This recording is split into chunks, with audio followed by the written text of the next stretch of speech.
ಶ್ರೀ ರಾಘವೇಂದ್ರ ತೀರ್ಥ ಗುರು ಸಾರ್ವಭೌಮರ ಮಾಹಾತ್ಮ್ಯ ಎಷ್ಟು ಪರಮಾದ್ಭುತವಾದದ್ದು ಅಂತಂದರೆ, ಆ ರಾಘವೇಂದ್ರ ಸ್ವಾಮಿಗಳವರ ಸೇವೆಯನ್ನು ಮಾಡಿದ ಪ್ರತಿಯೊಬ್ಬ ವ್ಯಕ್ತಿ ಅವರ ಅನುಗ್ರಹವನ್ನು ಅನುಭವಿಸಿರ್ತಾನೆ.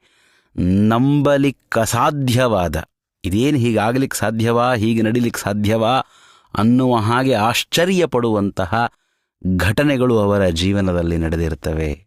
ರಾಘವೇಂದ್ರ ತೀರ್ಥ ಗುರು ಸಾರ್ವಭೌಮರು ತಮ್ಮ ಪರಮಾದ್ಭುತ ಮಾಹಾತ್ಮ್ಯದಿಂದ ಭಗವಂತನ ಶ್ರೀಮದಾಚಾರ್ಯರ ದೇವತೆಗಳ ಗುರುಗಳ ಸನ್ನಿಧಾನವನ್ನು ತಮ್ಮಲ್ಲಿ ಹೊತ್ತು ಆ ಭಕ್ತ ಜನರ ಕಷ್ಟಗಳನ್ನು ಪರಿಹಾರ ಮಾಡ್ತಾ ಇದ್ದಾರೆ.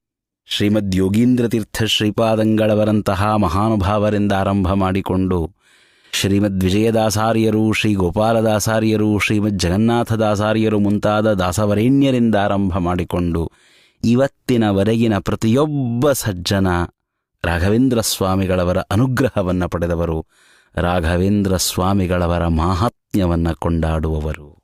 ಆ ರಾಘವೇಂದ್ರ ತೀರ್ಥ ಗುರು ಸಾರ್ವಭೌಮರು ಯಾವ ರೀತಿಯಾಗಿ